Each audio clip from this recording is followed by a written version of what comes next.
noloshu waa safar qaabkii Ilaahay ugu talagalay ayayna ku socotaa. Safarkaasi waxa ku jirana waa basharka ama dadka meel walba oo joogaan iyo xilli walibaba. Haddaba awooddaada ka mira dhali oo hore u dhaqaaq, nolosha quruxdeedana ha hilmaamin. Sidoo kalena dadka kuu dhow isku day inaad kaalmayso adigoon hilmaamsanayn in safarkani yahay mid ku dhammaanaya nolol waaraysa. Haddaba ku dadaal sidii aad u heli lahayd farxadda, waa farxaddaasi daa'inka ah ee aan dhammaanayn, farxadda aakhiro. Shay ha u jeclaan ilaa heer aad u malayso inaadan la'aantiisa noolaan karin. Markaad shaygaasi hesho ayaad ogaan doontaa inuusan mudnaynba dadaalkii tirada badnaa ee aad ku bixinaysay.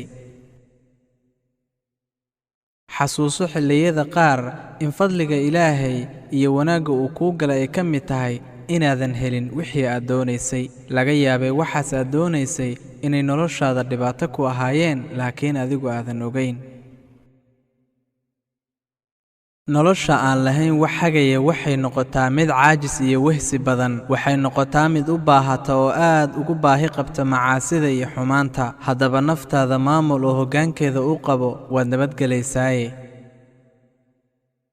haddaad naftaada u dullowdo oo aad siiso wax allaala waxay u baahan tahay, waxaa kugu adkaan doona inaad waxaasi hadhowdii ka goydo. Markaas ayaad dareemi doontaa noloshaada inay tahay midaan qiimo lahayn.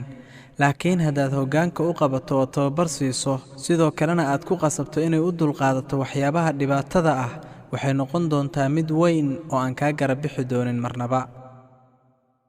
nafta xilliyada qaar haddaan loo diidin waxyaabaha qaar ee bannaan, waxay damacdaa waxyaabaha xaaraanta ka ah ee laga mamnuucay.